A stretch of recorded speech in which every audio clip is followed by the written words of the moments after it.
सैफुल्लाह लश्कर की रीढ़ था, भारत ने उस रीढ़ को तोड़ा है। आतंकी अब एक कहानी बन गया, एक कहानी जो आतंकवादियों को सबक दे रही है।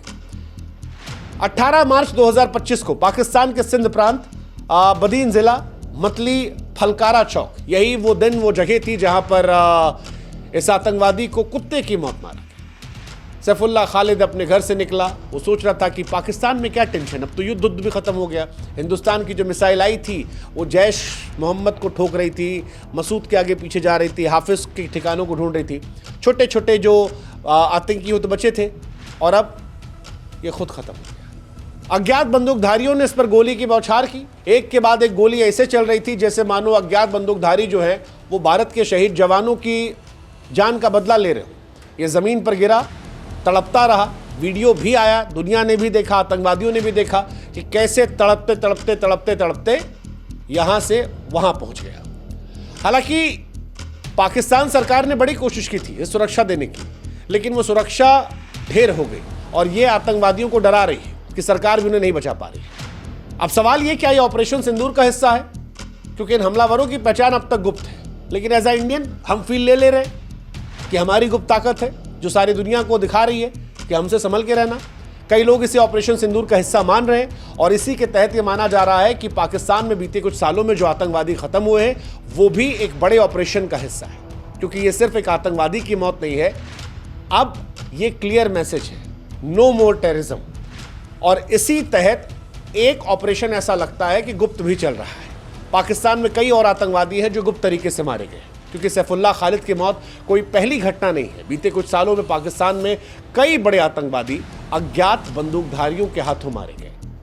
कौन कौन, हम बताते हैं। एक नाम है अबू कताल जियाउर रहमान, लश्कर का आतंकवादी जो जम्मू कश्मीर में कई हमलों में शामिल था।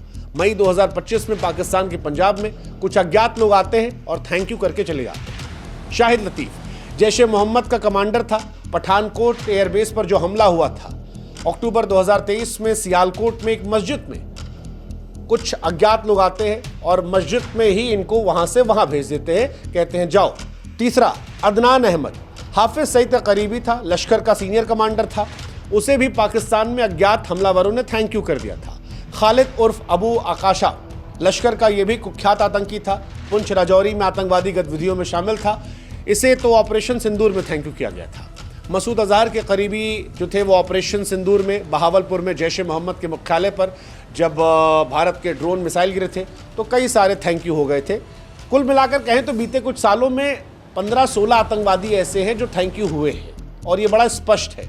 और अच्छी बात यह कि इनमें कई सारे ऐसे हैं जो अज्ञात शक्ति के हाथों थैंक यू हुए हैं और कई दिनों के बाद ये अज्ञात शक्ति जो है ये एक्टिव हुई है। अब ये अज्ञात शक्ति जो भी है, एक बार फिर से हम कह रहे हैं थैंक यू। लेकिन भारत ने कहा था कि हम युद्ध नहीं रोकेंगे, हम थैंक यू करते रहेंगे।